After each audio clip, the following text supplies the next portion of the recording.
Mr. President, Senate Democrats are working to pass Build Back Better and send it to the President's desk as soon as possible so we can strengthen the middle class, create opportunity in the 21st century, and fight the climate crisis.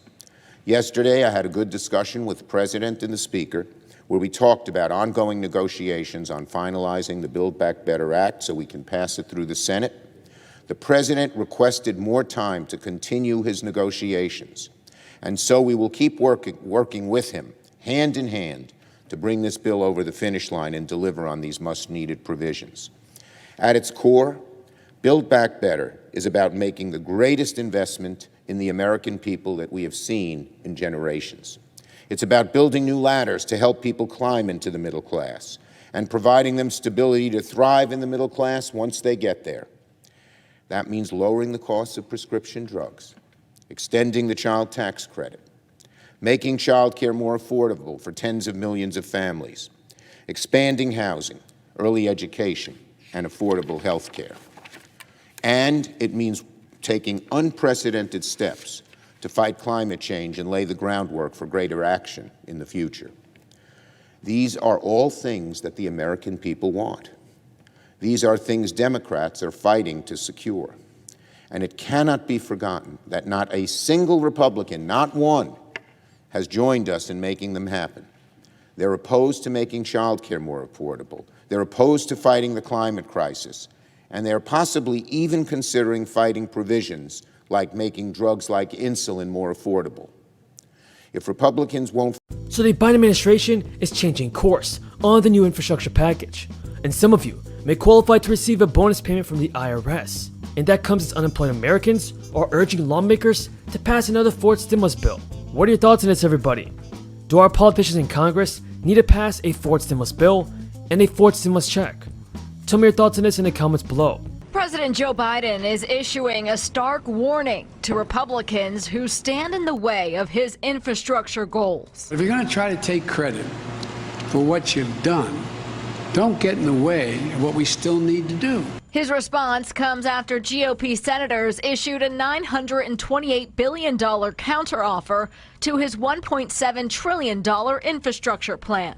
We're trying to get to that common goal of reaching a bipartisan infrastructure agreement. The Republican proposal includes $506 billion for roads and bridges, $72 billion for water infrastructure. And we weren't talking about cutting them either then. That was trying to figure out how we got through a debacle where the whole government didn't shut down. And so look, Now there's a chance that you might still be getting a stimulus check, folks, especially if you recently filed your taxes. CNBC reports that the US government is still sending out stimulus checks related to the American Rescue Plan Act, which was approved in Congress back in March 2021. Specifically, these people receiving plus-up payments. Reach a deal, maybe not this, obviously not the size that President Biden has proposed, but maybe something a little bit larger than what the GOP put forth earlier today. Yeah, I feel like if I were to bet someone else's money right now, that I would bet on something happening, because essentially you have at least some Republicans saying we want something to happen. I think that Joe Biden is not Barack Obama in the sense of he is more willing to compromise. And if they can all basically, walk away from something that's passed to say, we checked that box off. Let's say you got your stimulus check based on your 2019 tax returns. But then you filed your 2020 tax return after you got your check. Based on your earnings, you could get more money because your income dropped. For example, people are eligible for plus-up payments if they made less money in 2020 than 2019. Fast Company reports that the IRS will send you an extra payment once it knows about your income changes. The Washington Post also reports that Congress added the plus-up payment to make sure that the IRS could deal with backlog of tax returns amid the crisis. According to the Washington Post, aware of the backlog at the IRS, Congress gave the agency the ability during the stimulus relief round to circle back and essentially top off people who were shortchanged because the tax situation changed in 2020. And members of a powerful congressional committee are calling for additional rounds of economic relief from the federal government for families still struggling during the crisis.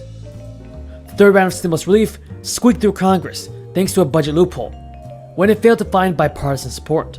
Since that time, numerous Republican governors have refused federal unemployment insurance benefits, arguing they encourage people to stay at home and collect money instead of getting back to work. Fortunately, lawmakers can use the budget reconciliation process again to pass more relief payments.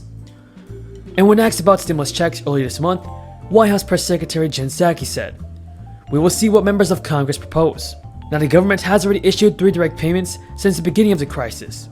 In the latest round of stimulus checks, the US government said it sent roughly 159 million direct payments to households, with a total value of $376 billion. They're going to be coming to the table in any real way on a lot of these issues that you guys want. Well, first I would say on police reform, there are ongoing negotiations that both Senator Booker, Senator Scott, and Congresswoman Bass have all conveyed are making progress, and they're encouraged by the tone and tenor of those conversations. That's a good sign. I talked earlier about how the president is going to be signing a bipartisan piece of legislation into law later this afternoon. Senator Murkowski and Senator Young will be here. There are a range of opportunities to work together in a bipartisan way, including this institution. She loved this institution. Thank you, President Conyers, the Board of Trustees, the faculty, staff at one of our nation's great universities. Though I'm from Delaware, I've got to put Delaware State up there. The president of Delaware State used to work for me, went and got his doctorate and said, "This is not the good job, I'm going to be president of the university." But all kidding aside, of course, President Harris is a proud Howard alum. She might have something to say about Delaware State. And to my family and friends, the class of 2021, I know the pride you feel for this day as well.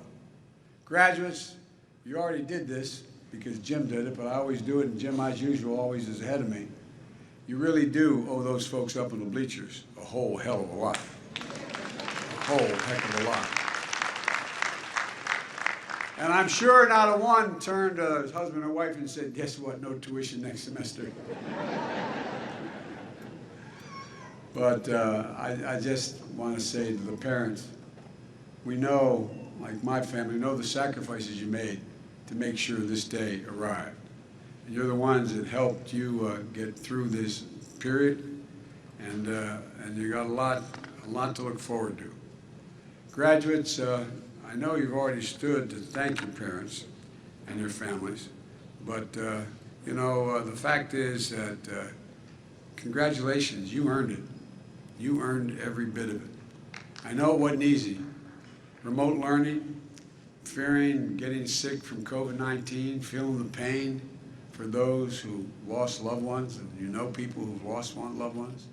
The uncertainty of a devastated economy, the reckoning on race not seen since the 50s and 60s. Your time here has come during a tumultuous and consequential moment in modern American history.